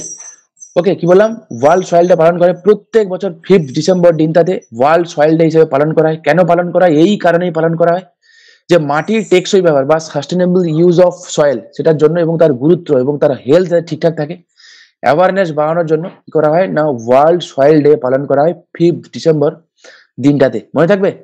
আচ্ছা, ভারতের সয়েলের কন্ডিশন কি আছে একটুখানি দেখে নেওয়া যাক। এই সয়েল কন্ডিশন ইন্ডিয়া বলা হচ্ছে ইন্ডিয়ার মোটামুটি 1/3 সয়েল যা রয়েছে, ঠিক আছে, সেটা মোটামুটি ইরোশনের দিকে রয়েছে এবং সেগুলো সাস্টেনেবল ভাবে চাষ করা হয় না এবং ভুলভাল ভাবে মাটির ব্যবহার করা হয় বলে আমাদের ইন্ডিয়ার প্রায় 1/3 সয়েল থ্রেটের মুখে পড়েছে, ঠিক আছে। এইগুলো কিন্তু তোমাদের জিওগ্রাফিতে কাজে লাগবে, আমি তাই এগুলো কিন্তু রেখেছি তোমরা পড়ে যাও, কাজে লাগবে। নেক্সট, ইন্ডিয়ান সয়েলে দেখা যায় কি লো অর্গানিক ম্যাটার কন্টেন্ট, ভারতের সয়েলে শুধুমাত্র অল্প বিস্তর পাওয়া যায়, অ্যালুভিয়াল সয়েল ছাড়া রিমেনিং সয়েল গুলোতে কিন্তু খুবই কম, মানে এর অর্গানিক কম্পাউন্ড যে কন্টেন্টটা মোটামুটি 0.5 এর আশপাশে, বুঝতে পারছো, 1% তো নয় 0.5 এর কাছাকাছি, তো বুঝতে পারছো কতটা কম পাওয়া যায় অর্গানিক ম্যাটার। প্লাস হচ্ছে মাটি আস্তে আস্তে কি হয় ওভার ইরিগেশনের ফলে, হ্যাঁ, এবং কি হচ্ছে না মাটি আস্তে আস্তে সাইনিটি হয়ে গেছে এবং ডেজার্টিফিকেশন হয়ে গেছে, স্পেসিফিক্যালি ওয়েস্টার্ন ইন্ডিয়ার কথা বলবো, এবং উর্বর জমি অনেক সময় দেখা যাচ্ছে কি অন্যান্য কাজে ব্যবহার করা হচ্ছে। নেক্সট আসলে অ্যাওয়ার্ডের দিকে যাই আমরা। রিসেন্টলি দুটো ইম্পর্টেন্ট দেখতে পাবো অ্যাওয়ার্ডের কথা, ওহো এগুলো চেঞ্জ করা যা খেয়ালও পড়েনি। 2023 সালে ইন্দিরা গান্ধী পিস প্রাইজ পেয়েছে 2023 সালের, কিন্তু কেন না অস্ত্র বিরতি এবং উন্নয়ন পুরস্কার এটা একসঙ্গে বলা হয়, পুরস্কৃত হচ্ছে বিশ্ববিখ্যাত পিয়ানিস্ট এবং সঙ্গীত পরিচালক ড্যানিয়েল ব্যারেনবয়ম, ঠিক আছে ইনি, ঠিক আছে, এবং ফিলিস্তিনি শান্তিকর্মী আলী আবু আওয়াদ, ওকে, ফিলিস্তিনের শান্তিকর্মী আলী আবু আওয়াদ এবং ড্যানিয়েল ব্যারেনবয়ম, ওকে, কি পেয়েছে এবারে ইন্দিরা গান্ধী পিস প্রাইজ পেয়েছেন, ঠিক আছে, মাথায় রেখো, এটা কিন্তু খুব ইম্পর্টেন্ট। নেক্সট হচ্ছে ছত্তিশগড়ের বস্তার জেলার দুধমারা, ঠিক আছে, দুধমারা কি হয়েছে ইউনাইটেড নেশনস WTOর বেস্ট ট্যুরিজম ভিলেজ আপগ্রেড প্রোগ্রামের জন্য নির্বাচিত হয়েছে, ঠিক আছে। তো এটা তো ছত্তিশগড় রিলেটেড আমরা দুখানা কারেন্ট অ্যাফেয়ার্স পড়লাম আজকের, খুব ইম্পর্টেন্ট। নেক্সট ন্যাশনালের কথা যাব। ভারত 2025 সালে, ওকে, দিল্লিতে ইন্দিরা গান্ধী ইন্টারন্যাশনাল স্টেডিয়ামে প্রথম খোখো, মানে এটা কিন্তু ফার্স্ট এডিশন অফ খোখো, ওকে, তো খোখো ওয়ার্ল্ড কাপ কোথায় হবে, তো দিল্লিতে ইন্দিরা গান্ধী ইন্টারন্যাশনাল স্টেডিয়ামে হবে প্রথমবারে 2025 সালে। তাহলে ভারত প্রথম খোখো ওয়ার্ল্ড কাপ আয়োজন করছে, ফার্স্ট এডিশন হচ্ছে এটা, ঠিক আছে। নেক্সট আসো 2024 সালের অর্থবর্ষে কার্গো হ্যান্ডেলিং এর দিক থেকে দেখতে গেলে, কি বললাম, কার্গো মানে বোঝো তো, কার্গো হ্যান্ডেলিং এর দিক থেকে দেখতে গেলে পারাদীপ বন্দর ভারতের সর্ববৃহৎ মেজর বন্দর হিসাবে স্থান পেয়েছে, ভাবতে পারছো, পারাদীপ বন্দর, ঠিক আছে, পারাদীপ বন্দর ভারতের প্রধান বন্দর হিসাবে স্থান পেয়েছে। কোন দিক দিয়ে দেখতে গেলে, আমি বললাম ইন টার্মস অফ, হ্যাঁ কার্গো, ঠিক শিপিং যে কার্গো দেখো বুঝতে পারবে, শিপিং কন্টেনার যেগুলো হয় সেই কার্গো হ্যান্ডলিং এর দিক থেকে দেখতে গেলে কি হয়েছে, তাহলে মনে থাকবে এটা কে প্রথম কে দ্বিতীয় মনে রাখা দরকার। আমি বলছি এগুলো কিন্তু কারেন্ট, পাজেলড হওয়ারও কোনো কারণ নেই, ঠিক আছে। In terms of cargo handling 2024 financial অর্থবর্ষে পারাদীপ বন্দর কোথায় রয়েছে, পারাদীপ বন্দর রয়েছে ওড়িশাতে। কোন নদীর মোহনায় রয়েছে পারাদীপ বন্দর, মহানদী, মনে থাকবে। নেক্সট আসো জাপান এবং ওয়েলস, ঠিক আছে, জাপান এবং ওয়েলস কি হয়েছে না তারা ইন্টারেস্ট শো করেছিল যে আমরা হর্নবিল ফেস্টিভ্যালের আমরা অফিসিয়ালি পার্টনার হতে চাই আপনাদের সাথে। তো জাপান এবং ওয়েলসকে নাগাল্যান্ডের 25তম হর্নবিল উৎসবের অফিসিয়াল অংশীদারি দেশ হিসেবে ঘোষণা করা হয়েছে। ঠিক আছে, মাথায় থাকবে কি হলো এটা বললাম, এটা এই যে হর্নবিল ফেস্টিভ্যালটা মাথায় রাখো, এটা হচ্ছে হর্নবিল ফেস্টিভ্যাল, ওখানকার ট্রেডিশনাল যে কি বলবো ট্রেডিশনাল যে পোশাক আশাক হয় সেগুলো পরে, তো সেখানকার একটা ড্যান্স ফর্মও সেখানে পারফর্ম করা হয় এটা। ওকে, হর্নবিল একটা কিন্তু পাখি, জানো তো? এটা নর্থ ইস্টে যেমন পাওয়া যায় তেমনি তামিলনাড়ুতে পাওয়া যায়। তামিলনাড়ু যে তোমার হচ্ছে মানে ওয়েস্টার্ন ঘাটের যে মানে স্পেসিফিক্যালি বলতে গেলে নীলগিরি পার্বত্য অঞ্চলেও পাওয়া যায় হর্নবিলটা। আচ্ছা নেক্সট আসো ন্যাশনালের কথা বলি। ভিশন বলে একটা পোর্টাল লঞ্চ হয়েছে, ভিশন পোর্টাল। এই ভিশন পোর্টালটা রিসেন্টলি খুব ইম্পর্টেন্ট। কেন হয়েছে? এর নাম হচ্ছে বিকশিত Bharat initiative for student innovation and outreach network. মনে থাকে ভিশনের ফুল ফর্ম কি বললাম? विकसित भारत, विकसित भारत इनिशिएटिव। देखो विकसित Bharat initiative for students innovation and outreach network. মনে থাকবে ভিশনের ফুল ফর্ম হচ্ছে এটা, দেখে রাখো। তোমাকে দেবে যে এই ভিশন প্রজেক্টটা স্পেসিফিক্যালি সেন্ট্রাল সামনে এনটিপিসিটিসি আছে, তো ও চোখ বন্ধ করে কোনো না কোনো পরীক্ষায় মানে আসছেই আসছে, কোনো না কোনো একটা শিফটে ও গ্যারেন্টি। আমি তোমাদেরকে 5 স্টার মার্কার দিলাম আমি না, 2 3 4 5 ও আসতেই আসছে, চোখ বন্ধ করে গ্যারান্টি আসবে। নাও এর কাজ কিনা, এই পোর্টালের উদ্দেশ্য হলো শিক্ষা দক্ষতা উন্নয়ন এবং টেকসই জীবিকা, সাস্টেনেবল যাতে গ্রোথ হয়, জীবিকা পায়। পিছিয়ে পড়া যুব সম্প্রদায় যারা আছে না, পিছিয়ে পড়া বিছড়াপন যারা আছে তাদেরকে এম্পাওয়ার্ড করা, এটা হচ্ছে ভিশনের হচ্ছে মেন উদ্দেশ্য লক্ষ্য। এবারে আমরা দেখতে পাবো কিনা এর আউটকাম স্বরূপ দেখতে পাবো কিনা ভারত বিশ্বের 3য় বৃহত্তম স্টার্ট আপ ইকোসিস্টেম, জানো তো? ভারত 2014 সালে ভারতে 350 খানা স্টার্ট আপ ছিল। 2024 সালে সেখানে 1.67 লাখ স্টার্ট আপ হয়ে গেছে, 1.67 লাখ স্টার্ট আপ হয়েছে। ওকে, ইন্ডিয়া তো এখন মোটামুটি বলা হয় মানে স্টার্ট আপ হাব বলা হয়, ইন্ডিয়া হয়ে গেছে প্রায় থার্ড, মানে বুঝতে পারছো আশা করি। নেক্সট আসো, ভারতের প্রথম সংবিধান মিউজিয়াম তৈরি হয়েছে। কোথায়? সংবিধান মিউজিয়াম কিন্তু, ঠিক আছে? 75 বছর হচ্ছে, তো এই জন্যে 23শে নভেম্বর, আজকের ক তারিখ গো? আজকে 24 তারিখ, ঠিক আছে? মানে গতকাল হয়ে গেছে, গতকাল।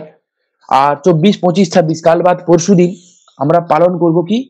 ন্যাশনাল কনস্টিটিউশনাল ডে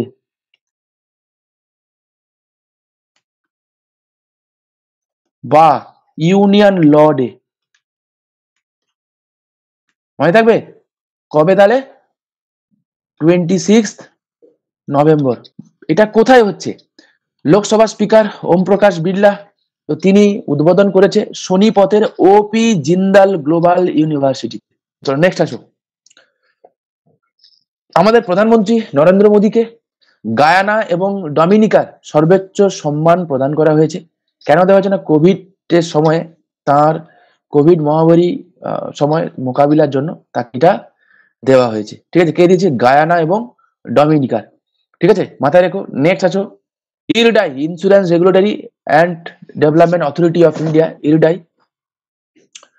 তো তার নতুন চেয়ারম্যান হিসাবে হয়েছে, নতুন চেয়ারম্যান কে হয়েছে? দেবাশিস পান্ডা। ঠিক আছে, দেবাশিস পান্ডা হয়েছে, মাথায় রেখো। নেক্সট আছো ইন্টারন্যাশনাল নিউজ কি কি আছে, খুব ইম্পর্টেন্ট নিউজ। প্রথমত 55th ইন্টারন্যাশনাল ফিল্ম ফেস্টিভ্যাল আমাদের হচ্ছে, ইন্ডিয়ান ইন্টারন্যাশনাল ফিল্ম ফেস্টিভ্যাল। সবসময় মাথায় রাখবে যে এই ফিল্ম ফেস্টিভ্যালটা প্রত্যেক বছর গোয়ার পানাজিতেই হয়। এইটা দেখতে কারেন্ট অ্যাফেয়ার্স, আসলে একটা স্ট্যাটিক জিকে। মনে থাকবে কি বললাম? এটা তোমাকে দিয়ে দিল যে এই বছর Indian international film festival, international Indian film festival কোথায় হয়েছে? ঠিক আছে, আবার আমি কি বললাম? এটা দেখতে কার মতো? দেখতে কারেন্ট অ্যাফেয়ার্স এর মতো। আসলে এটা কি? Static GK. এটা প্রত্যেক বছর গোয়াতেই হয়, পানাজিতেই হয়। মনে থাকবে? হ্যাঁ না? Thums up. হ্যাঁ স্যার মনে থাকবে, ভুল করবো না, যাই হোক। আচ্ছা নেক্সট আসো, ইউনিসেফ কে কি রিপোর্ট পাবলিশ করে এই নিয়ে কিন্তু পরীক্ষায় দেয়, WBCS ইউপিএসসি সব পরীক্ষাতেই দেয়, দেখতে পাবে। তো একটা রিপোর্ট পাবলিশ করেছে SOWC, ঠিক আছে? রিপোর্ট পাবলিশ করেছে কে করে? ইউনিসেফ, এটা মনে রাখবে। ওকে, তো ইউনিসেফের হেডকোয়ার্টার কোথায়? ইউনিসেফের ফুল ফর্ম আছে, প্রথমেই বলি যে United Nations international children's emergency fund. ইউনিসেফের এটা হচ্ছে ফুল ফর্ম, তোমরা জানো। এর হেডকোয়ার্টার রয়েছে নিউ ইয়র্কে, ঠিক আছে? ইউএস এর নিউ ইয়র্কে রয়েছে ইউনিসেফের হেডকোয়ার্টার। ইউনিসেফ তৈরি হয়েছিল কবে না? 11ই ডিসেম্বর 1946 সালে ইউনিসেফ তৈরি হয়েছিল। ওকে, নেক্সট আছে র্যাঙ্কিং এর কথা বলি। র্যাঙ্কিং এর কথা দেখতে গেলে এবারে এই কয়েকদিন আগে তোমার যে climate change performance index publish হয়েছে 2025-এ, ঠিক আছে? 2025 এগুলো সবসময় অ্যাডভান্স হিসেবে হয়, মানে রিপোর্টটা 25-এ মানে 24-এরটা 25-এ ধরে নেওয়া হয় আর কি, এরকম করে। তো 2025-এ ভারতের র্যাঙ্ক হয়েছে 10th। তো এখানে এই রিলেটেড কয়েকটা কথা বলা, G20 ভুক্ত যে কটা দেশ রয়েছে না, তো বলা হয় যে ওয়ার্ল্ডের ক্লাইমেট চেঞ্জ পারফরমেন্সের জন্য G20 ভুক্ত দেশগুলোর গুরুত্ব অপরিসীম। কেন অপরিসীম? তার কারণ হচ্ছে এই কারণে যে যে এইখানে সেই দেশগুলো রয়েছে, এদের মধ্যে দেখো কানাডা, চীন, কোরিয়া, জাপান, রাশিয়া, এই সমস্ত দেশ রয়েছে। তো বলছে যে বিশেষ করে কানাডা, হ্যাঁ, তারপরে তোমার হচ্ছে চীন, অস্ট্রেলিয়া, তো বলছে এরা এরা কি করে বলতো, এরা সব থেকে বেশি মানে এমিট করে। তো এদের মধ্যে সামগ্রিকভাবে যদি দেখি, কানাডা, চীন, অস্ট্রেলিয়া, কোরিয়া, দেখো সবার র্যাঙ্ক মানে G20 ভুক্ত দেশগুলোর মধ্যে এদের র্যাঙ্ক হচ্ছে সব থেকে খারাপগুলোর মধ্যে। তার থেকেও খারাপ যদি আমি বলি তার র্যাঙ্ক, সেটা হচ্ছে রাশিয়া, ঠিক আছে? রাশিয়ার অবস্থা আরো খারাপ। রাশিয়া, সৌদি আরবিয়া, দক্ষিণ কোরিয়া এখনো G20 সবচেয়ে খারাপ পারফর্মিং দেশ, তাদের মধ্যে নিম্নতম স্থান পেয়েছে। তা সত্ত্বেও দেখা যাবে কি, যে আগে যে পরিমাণে তারা এমিট করতো তার থেকে এখন, কারণ গ্লোবাল মানে আমাদের গ্রিন হাউস গ্যাস যে এমিশন, ওয়ার্ল্ডের যে গ্রিন হাউস গ্যাস এমিশন হয় তার 75% এমিট করে এই G20 ভুক্ত দেশগুলো। আমি এই জন্য আমি এই কথাগুলো রেখেছি বাবা, কোন দিন পরীক্ষায় কি হিসাবে কেন কাজে লাগবে বলা খুবই মুশকিল। বোঝা গেল কি বললাম? গ্রিন হাউস গ্যাস এমিশনের ক্ষেত্রে গ্লোবাল স্তরে সব থেকে বেশি এমিট করে কোন দেশগুলো, সেটা হচ্ছে G20 ভুক্ত দেশগুলো। G20 ভুক্ত দেশগুলো এককভাবে 75% দেয়। তো বুঝতে পারছো? তাহলে যখনই তোমাদের যদি ক্লাইমেট চেঞ্জ রিলেটেড যদি কোনো কিছু দেয়, তো এই ডেটাটা মাথায় রেখো এবং এটা যেন ইউটিলাইজ করা হয় ডেটাটা, মনে থাকবে। এই কারণে আমরা দেখতে পাবো কি, যে গ্লোবাল ক্লাইমেট চেঞ্জের ক্ষেত্রে G20 ভুক্ত দেশগুলোর কিন্তু একটা বিরাট বড় ভূমিকা রয়েছে, ঠিক আছে? CCPI 2025 সালে একটা ক্লাইমেট চেঞ্জ পারফরমেন্স ইন্ডেক্সের যেটা রিপোর্ট পাবলিশ করেছে, সেই অনুযায়ী আমরা দেখে নিই যে ইন্ডিয়ার র্যাঙ্ক আমরা দেখবো কি 2014 সালে ইন্ডিয়ার র্যাঙ্ক ছিল 31। তার মানে যে সময় ক্লাইমেটের দিক থেকে আমরা ক্লাইমেট চেঞ্জের দিক থেকে 31-এ ছিলাম, আস্তে আস্তে সেই দিক থেকে আমরা বেটারের দিকে যাচ্ছি। এবং লাস্ট 2021 সালে আমরা 10 র্যাঙ্ক করেছিলাম। তারপরে আমরা দেখবো কি 2022 সালে আরো ভালো র্যাঙ্ক, 2023 সালে সব থেকে ভালো র্যাঙ্ক করেছিলাম 2023 সালে, ঠিক আছে, ক্লাইমেট চেঞ্জের দিক থেকে। 2024 সালে আবার আমরা কি করে 3 স্টেপ আবার নেমে গেছি। বোঝা গেল কি? বোঝা গেল? সব থেকে ভালো র্যাঙ্ক করেছিলাম যেই বছরটা, সেটা হচ্ছে 2023 সাল। 23 সাল মনে থাকবে। নেক্সট আসো, ভারতীয় সেনাপ্রধান কে জেনারেল উপেন্দ্র দ্বিবেদী। তোমরা জানো উপেন্দ্র দ্বিবেদীকে রিসেন্টলি কি দিয়েছেন, নেপালের রাষ্ট্রপতি রামচন্দ্র পাউডেল কি দিয়েছে, নেপালের সেনাবাহিনীর সম্মান সূচক জেনারেল উপাধিতে ভূষিত করেছে, ঠিক আছে? রিসেন্টলি দিন কয়েক আগেকার ঘটনা ঘটেছে। নেক্সট কি হচ্ছে, COP29 হয়ে গেল। তোমরা জানো এটা ইটসেলফ খুব ইম্পর্টেন্ট কারেন্ট অ্যাফেয়ার্স এর প্রশ্ন। COP29 হয়ে গেছে। COP29 হয়েছে কোথায়? আজারবাইজানের বাকুতে হয়েছে। আজারবাইজানের ক্যাপিটালের হচ্ছে বাকু, আজারবাইজানের ক্যাপিটালই হচ্ছে বাকু, ঠিক আছে? আজারবাইজানের ক্যাপিটালে মানে COP29 হয়ে গেছে। নেক্সট COP30 কোথায় হবে? COP30 হবে ব্রাজিলে, মনে থাকবে। মানে এই বছর G20 হোস্ট করেছে যে দেশ, সেই দেশই পরের বছর পরের বছর COP30 আয়োজন করবে, মনে থাকবে। 2025 সালে COP30 কনফারেন্স অফ পার্টিজ, কোপের ফুল ফর্ম হচ্ছে কি? Conference of the parties, COP30। তো এইটা বেসিক্যালি জাতিসংঘের জলবায়ু পরিবর্তন সম্মেলন যে হয় না প্রত্যেক বছর, তো সেটা UNFCCC মানে United Nations framework convention on climate change. কি বললাম? United Nations framework convention on climate change, ঠিক আছে, UNFCCC এর বার্ষিক বৈঠক হয়। ওকে, তো এইটা 1995 সালে বার্লিন থেকে শুরু হয়। তাহলে যদি বলে COP1 যেটা, সেটা শুরু হয়েছিল কোথা থেকে? COP1টা শুরু হয়েছিল বার্লিন থেকে, ঠিক আছে, জার্মানির বার্লিন থেকে শুরু হয়েছিল। কবে? 1995 সাল থেকে। মানে কে করে এটা? UNFCCC করে, হ্যাঁ, কোপ করে, কনফারেন্স অফ পার্টিজ, বিভিন্ন দেশে হয়। তো এই বছর হয়েছে আজারবাইজানের বাকুতে, মাইন্ড ইট।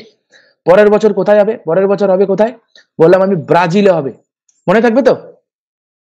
বাস এই ছিল মোটামুটি এই সপ্তাহের মানে 19 তারিখ থেকে 23 তারিখ পর্যন্ত গুরুত্বপূর্ণ কারেন্ট অ্যাফেয়ার্স এর সহজিকে। আমি কারেন্ট অ্যাফেয়ার্স শুধু পড়াচ্ছি না, আমি চেষ্টা করছি তোমাদের এরকম করেই পড়াবো, যাতে তোমাদের একটু 3 ডাইমেনশনটা ডেভেলপ করে।